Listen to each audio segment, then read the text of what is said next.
Thank you for inviting me, and thank you all for welcoming me. So, I'm an architect, and I'm madly in love with nature. I grew up in the country in the northwest outskirts of Grand Rapids, so kind of like right in between Muskegon and Grand Rapids. Not on a farm, though we were surrounded by farms, and most of my friends lived on farms. We had a large garden that as kids spent more time than we wanted to in. And we had a woods behind the house, and a creek, and a pond where we ice skated in the winter. Nearly every weekend in my childhood, my parents would drive my 3 siblings and me to our cabin that my dad built in the woods in Interlaken. On those 2.5-hour drives, with 4 kids in the car, young kids, my dad would find ways to amuse us, and one of them would be to point out to my sister and I, oh, hey, there's one for Teresa.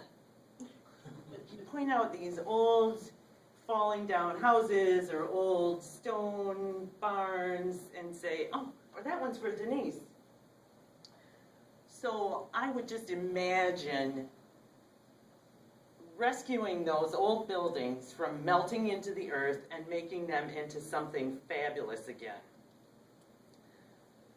So when we would arrive at the cabin, alive, most times, us kids would spend all our time in the woods. We had like 40 acres of woods that backed up to a national forest. So we were always outside in the woods, climbing trees and exploring. At the same time, in grade school, I was studying piano and art, and curiously, I just loved math. I know, they don't really go together. But as an adult, I was fortunate to combine my love of all things creative with that math and the problem-solving things, and use those things to become an architect.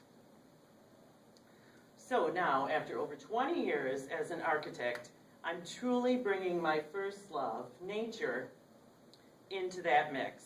And I've spent the last 6 years in my own business studying how to create buildings that work simultaneously to support nature and that use nature paired with good design to make the building occupants, you, thrive. Okay, so I need your help. If you'll help me out, let's do a quick survey. Raise your hand if you answer yes to any of these questions. My office has a window. Good. My office has a view of nature. Wow. See, that's West Michigan, I think. I know the wall color in my office. Are you sure? I have enough light at my desk. Okay, that's not good enough. My office chair is comfortable. That's good. And again, that's probably a West Michigan-based thing based on the companies here, right? It's often too warm or too cold in my office. I work in an open office and there's no privacy. Wow, oh, okay. I'm kind of surprised by that. Okay, so we all know how it happens. The boring beige office gets filled to the max with identical office cubes that you can peek over, you know, Dilbert, with matching one-size-fits-all chairs. Most of you have had the plastic mat to protect those stripy gray carpet tiles. Sound familiar? Come on, does that sound like anybody's office? Oh, yeah. All right, so sadly, economics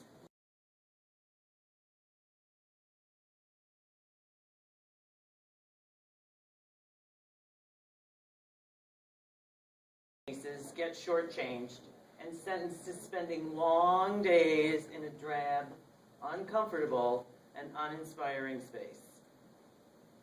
So my goal today is to show you how important it is to support your life with invigorating, healthy spaces and show you how to do this in a couple ways that you can implement when you get back to your office today. Okay, so let's talk about why a well-lit, comfortable, colorful, healthy office is important.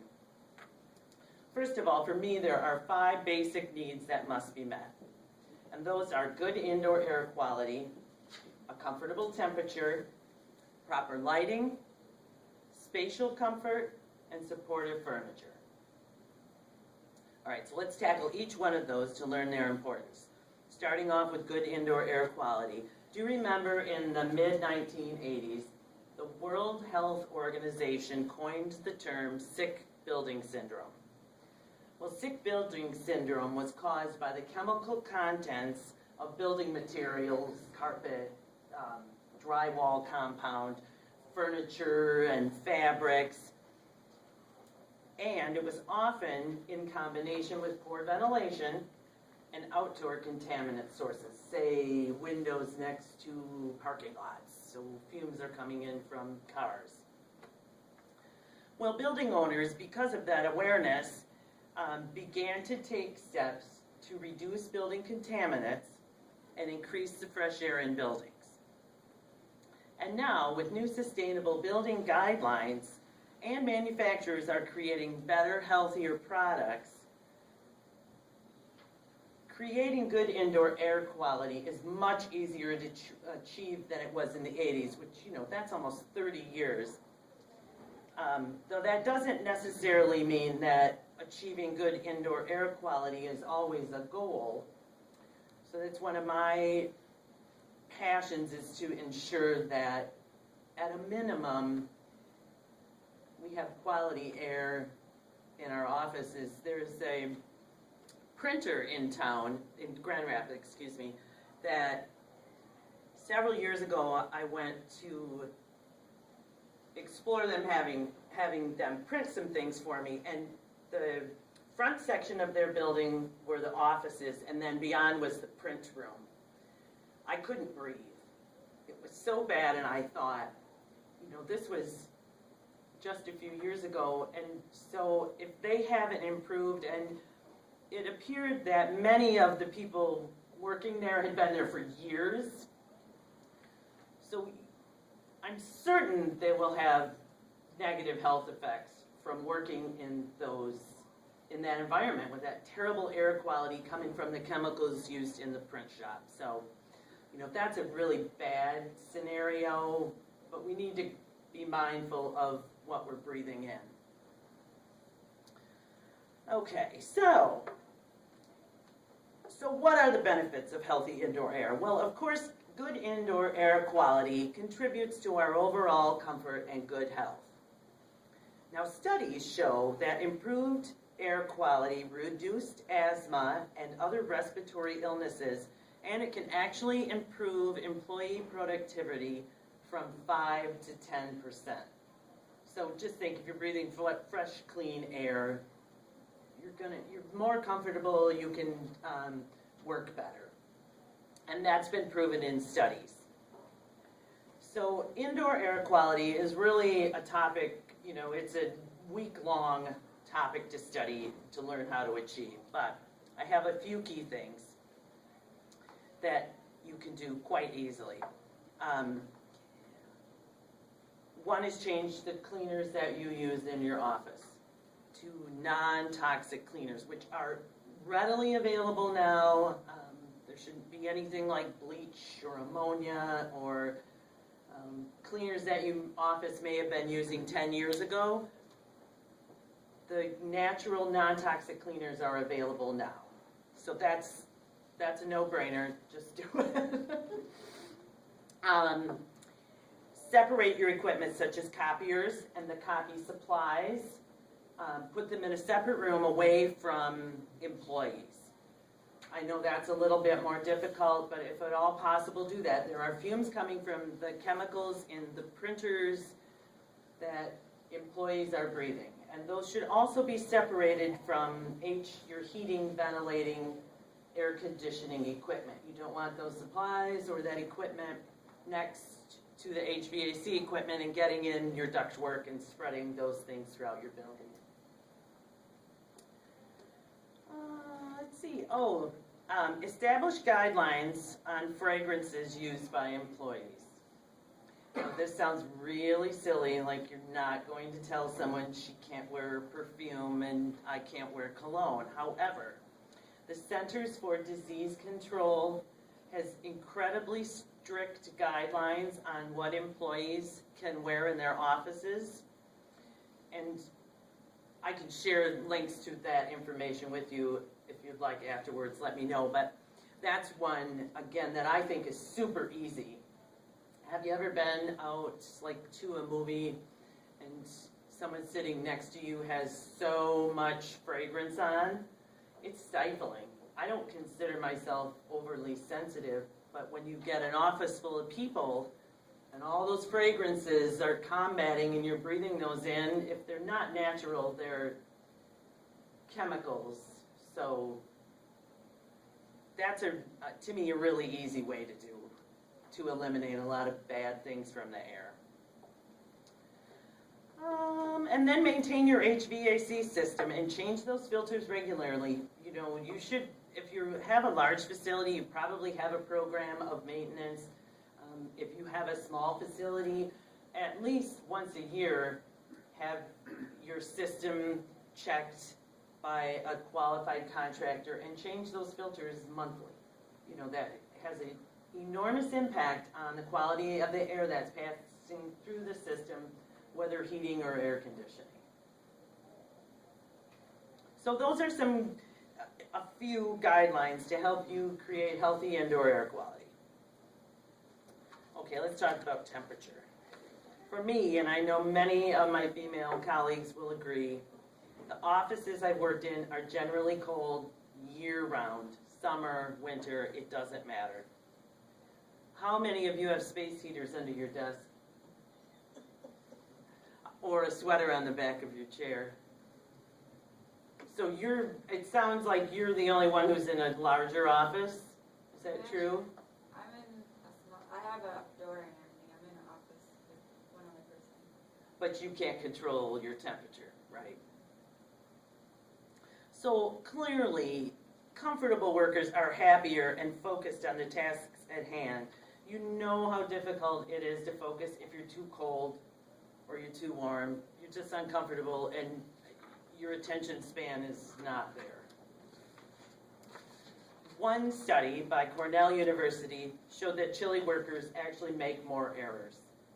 Another study by Helsinki University of Technology shows a 2% decrease in performance for each degree increase of temperature above 77 degrees. They found that the optimal productivity performance occurred when the space was 72 degrees. Now, who would be uncomfortable in 72? Anybody? You be cold? Oh, no, I'd be hot. Okay. But I think that's probably a good median. Okay, no, maybe not. Well, that's the minority, right? So it is always a balance. You know, some of us may still have sweaters on our chairs, but if we can eliminate those space heaters, that would be a good thing.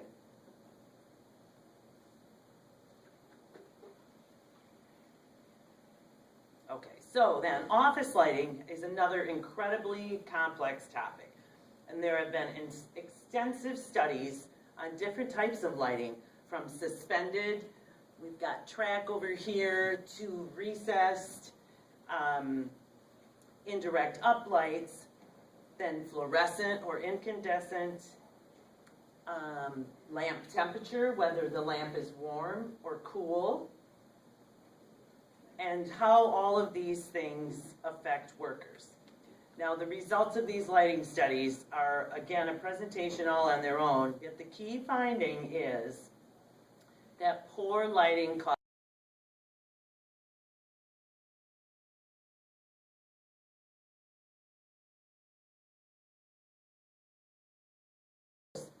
and are happier, and we perform better in naturally lit spaces. So spatial comfort. Now, what am I talking about with spatial comfort? Well, if you're in an open office and you're kind of an introvert, you're not going to feel comfortable in that space. If you're a gregarious person, but you need to focus on a task in quiet, you're not going to feel comfortable in an open office with someone popping by and interrupting you, right?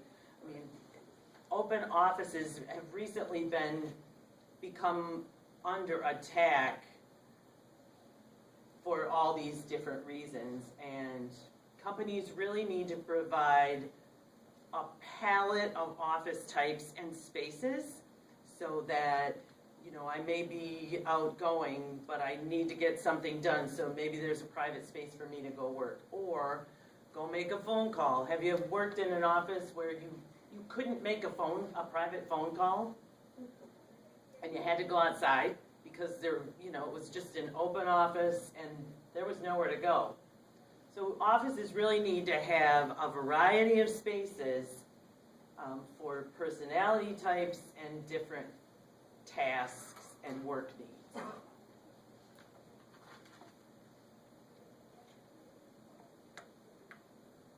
Okay, so office furniture. Few people said their chair was comfortable. No, most of you said your chair was comfortable. Now, office furniture contributes significantly to our health and performance. Again, that one-size-fits-all desk and chair, which are driven by standards set for office uniformity and ease of ordering, just don't fit everyone. And again, where we're located with all the furniture manufacturers, it's easy for us to have access to the chairs that adjust the seat height, the back angle, the arm height.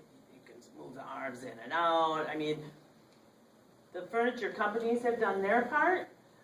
We just have to make sure that as owners, we do our part and provide those things for our employees.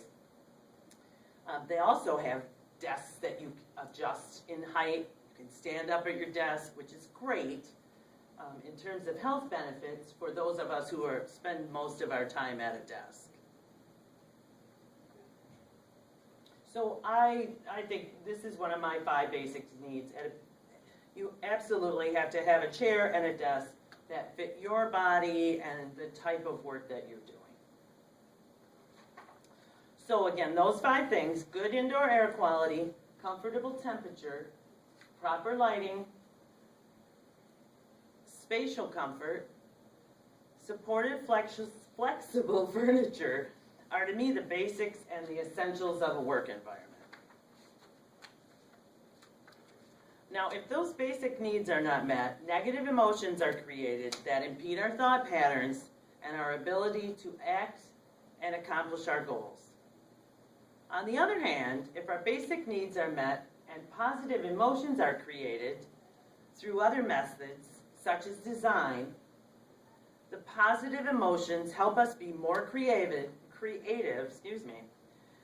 better able to work with others, and in general just perform better. Again, if we're happy, we're going to just do better. And further studies showed that positive emotions can actually make difficult tasks easier. I just think that's really interesting. And negative emotions make even simple tasks difficult. Ever tried to refill a stapler and you just can't get it open? It's like the easiest thing on the planet, but you start getting frustrated and it becomes more and more difficult. So, okay. Yeah, and if my fingers are cold, I'm gonna have a really difficult time drawing a building section or typing that report. It's really just common sense, but they have studied these things and proven that they do affect your performance. Okay, so you again begin to see how design, from the design of your office to the design of your stapler, plays a key role in our lives. So what takes an office to the next level? A level where you're inspired and feel cared for and creative is what I want to share with you now. I want you to have easy methods that you can implement quickly and inexpensively, and through two methods that are very close to my heart, through color and nature. So let's start with color, whose effects on behavior have been studied since the late 1800s. Frank Mankey, a contemporary, world-renowned color expert, wrote this about gray. Gray is conservative, quiet, and calm, but also dreary, tedious, passive, and without life. In the gray zone, there is no clarity in any direction. It is neutral. Gray lacks energy. It has no will of its own. It does not want to get involved and make any definite statement. Frank Mankey wrote this about yellow. Reflective and luminous, yellow is the happiest of all colors. In its positive associations and impressions, it is cheerful, high-spirited, and suggestive of the life-giving sun. It represents a bright future, hope, wisdom, and it is expansive, not earthbound. Who has yellow in their office? Who has gray in their office? Or beige? Because beige is like gray. It's a cry for help, not a color. So we've got 2 or 3 with beige and gray. Yeah, isn't that? It's seriously though, research found that understimulating environments make people restless and irritable, as well as making people withdraw into themselves with anxiety, fear, and distress. So you may be struggling from the moment you step into your dull gray office. All right, so let's get some color into your office. But how do you choose colors? Well, without me giving you a personal consultation, there are basic guidelines you can use. So let's start with blue. Blue is generally liked by most as it represents the sky and water and gives feelings of calm and serenity. Blue also promotes clear thinking and increases productivity. Which blue you select is key, however, so that you don't get the blues. And blue suppresses appetites, so you may or may not want to use blue in a lunchroom. My advice is to stick to clear, fresh blues without any gray. Now the color green represents the natural world and has certainly become more popular as a symbol of doing the right thing for our planet. As a color, it can be invigorating, as it is here, as in bright lime green, or calming, as in emerald green. It's been shown to reduce eye strain, improve reading ability, relieve stress, and help the healing process. Again, I'd recommend crisp, fresh green on the brighter side to engage in the invigorating qualities and avoid moody qualities. Probably don't want moody in your office. Think green thumb over green with envy. Orange, one of my personal favorites, doesn't look very orange here, I apologize. Orange takes the best qualities from red and yellow to create a sense of warmth and enthusiasm. Orange has been shown to improve the oxygen supply to our brains, so it increases mental activity and awareness and our energy levels. Orange is associated with sunsets and autumn harvests, and it stimulates our appetite. When choosing orange, use caution to keep things fresh and not garish. That's a really fine line. Think freshly picked orange over a traffic cone orange. Now, red is a very powerful color, and a colleague of mine once said that red should only be used as an accent, as it is in nature. Okay, it looks kind of brown here.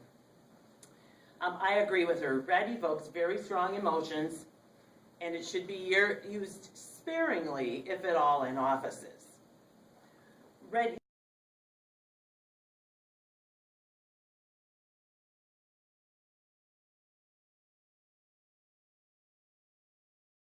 seeing red probably are not the tone you want in your work environment. Purple is a majestic and historically considered royal combination of exhilarating red and calming blue. Purple uplifts our spirits while calming our nerves. It encourages our creativity and a sense of spirituality. There's a purple for every scenario, from serious and impressive to light and playful. Back to yellow, our color of sunshine and a new day. Yellow is the most visible color in the spectrum, and that's why you see it used for safety signs and safety symbols. Yellow is considered cheery and warm, yet it can cause frustration, agitation, and anger. Used in fresh hues, yellow can improve clarity and analytical skills. So try buttery yellows, and again, avoid safety yellow. And clearly, individual color preferences are widely varied. I recommend choosing a palette of 2 to 3 colors splashed throughout your office to avoid creating discomfort for individuals, for example, who may have an aversion to orange. And in general, use basic color guidelines for color placement. Blue is great in conference rooms because it promotes clear thinking. Green on a desktop can provide relief from eye strain. And again, orange in a lunchroom can stimulate appetites. In other words, match the color of your office or space within your office to the emotion you want to achieve in that space. So if office changes aren't in the cards for you, just do some very simple things like add colorful screensavers, or of a nature scene or of your favorite art. You could just ditch the black folder. I have all black folders too. You know, get some color. John's got great purple grape folders. There's simple ways to add color to your desk.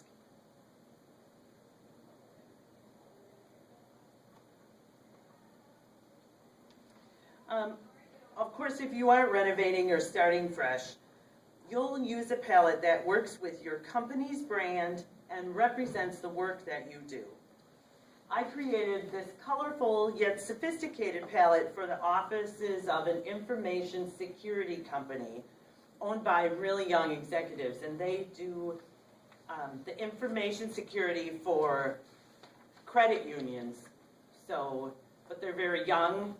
So we created a very stable, secure palette in the public spaces, and then in the private offices, it's a little bit more fun with pops of color. This is actually a lovely orange.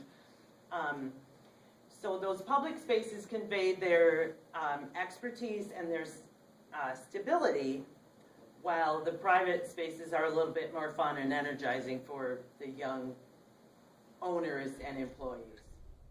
Okay, let's move on to our next big topic. There's a therapy that costs nothing.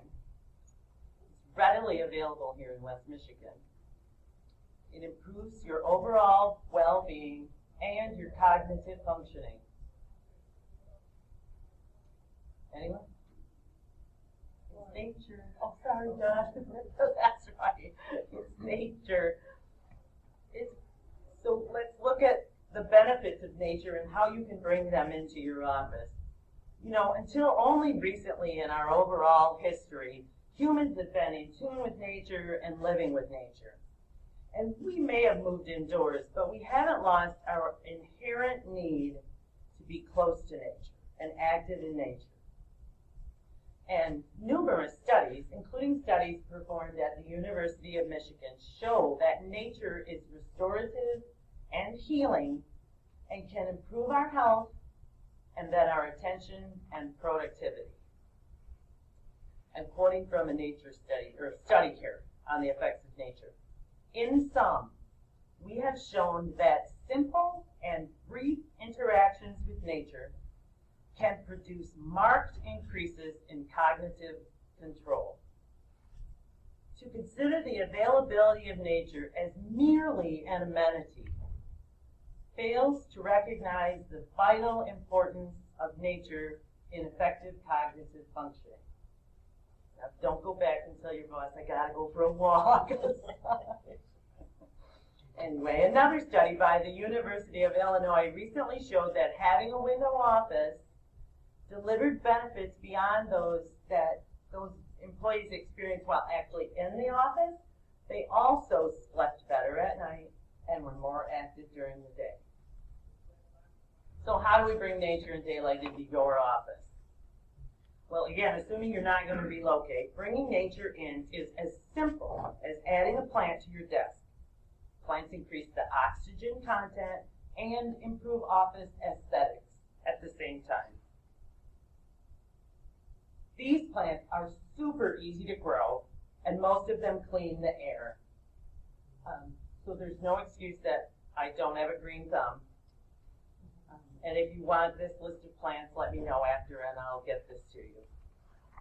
So studies show that just taking a moment to look away from your computer screen to focus on a plant has restorative qualities and can get you away from mental fatigue. Seriously. Studies have proven that if you just look away, they studied like 20 seconds and look at a plant, your mental fatigue will start to fade away.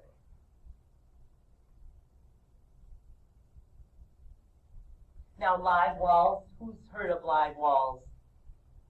Good, good. These have just soared in popularity over the last few years and, of course, offer these benefits on a much grander scale to individuals and their air cleaning quality. They're phenomenal. Not everyone is going to be able to undertake something like this, but all of us can have a plant at our desk. Even many of those plants are for low light that I showed you. So you can also bring in nature with natural materials such as clay paint. Clay paint is a natural paint that's rich in color and texture. It also gives off negative ions, and those are actually a good thing. Negative ions balance the atmosphere by neutralizing the electromagnetic effects of computers and copiers and, well, nobody has a fax anymore, but all of those pieces of equipment, the negative ions balance those out, and they increase our serotonin levels, which relieves stress and depression and boosts our energy again. So natural materials such as wood and wool and cork are easy to incorporate into your office and can connect us back to nature in more subtle ways. Wood desktops, cork-covered walls, wool fabrics, and carpets are not only beautiful and durable, but they're beneficial to our well-being. Wool is a miraculous fiber that cleans the air of toxins. It balances the humidity. It feels cool in the summer and warm in the winter. Many of our offices are streamlined and filled with man-made materials, laminates, plastics, nylon carpets. Replacing these materials when you can, if you're getting something new, go natural the next time. Replacing those materials with natural and naturally finished materials and furnishings will immediately clean the air in your office. Adding texture to smooth surfaces can reconnect us to nature as well. Try wool carpet with a large loop pattern or a wall paneled in unfinished but expertly crafted reclaimed wood. Now, wouldn't you be proud to welcome someone into your office? It's probably not everyone's style, but the natural materials run the gamut from simple to incredibly sophisticated, so there's something for everyone's sense of style. Again, add a nature photo on your desk or your screensaver, and I can share some of my photos with you if you like, so let me know after it again. Or bring something in like a cork pencil cup. or a stone paperweight. It's as simple as getting something from nature or an object made from a natural material and adding it to your desk. Because remember, studies show that just taking a moment to look away from your computer screen to focus on a plant or another natural material can provide restoration from mental fatigue. Okay, so let's talk about the Windows offices. How many had a window office again? Oh wow, you're in really good shape. However, most offices are designed to provide the amount of light necessary to perform a task. But that doesn't mean that your office is providing the amount of light you need to thrive. So daylight levels on a sunny day here in Michigan, which actually we have today, are 10,000 lux, or 10,000 foot candles. And so what a foot candle is imagine one little candle and the light that it provides within a foot. That's 1 foot candle. So again, we're outside today.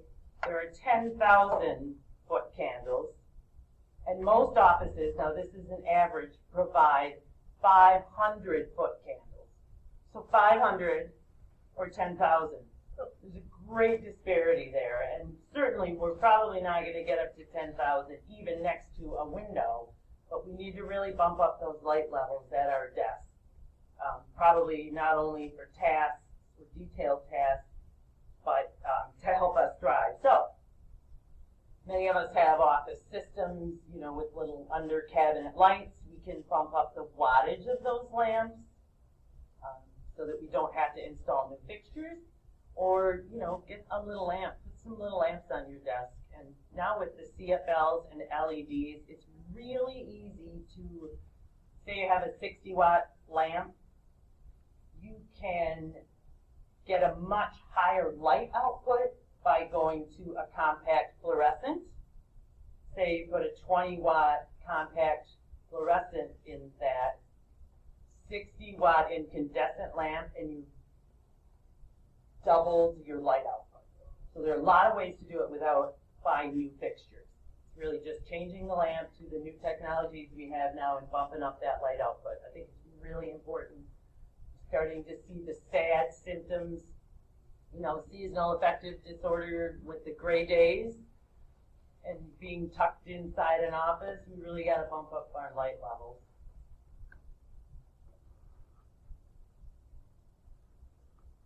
Or, take a walk outside in the morning, or at least on your lunch hour. So it sounds like most of our offices fulfill our basic needs. And I've shown you how color and nature can take you and your office to the next level. And again, studies have shown that even if a basic need is unfulfilled, a bonus feature, such as color, can eliminate the negative emotions caused by an unmet need. Okay, now you have some tools to improve your office, your time there, and your overall well-being.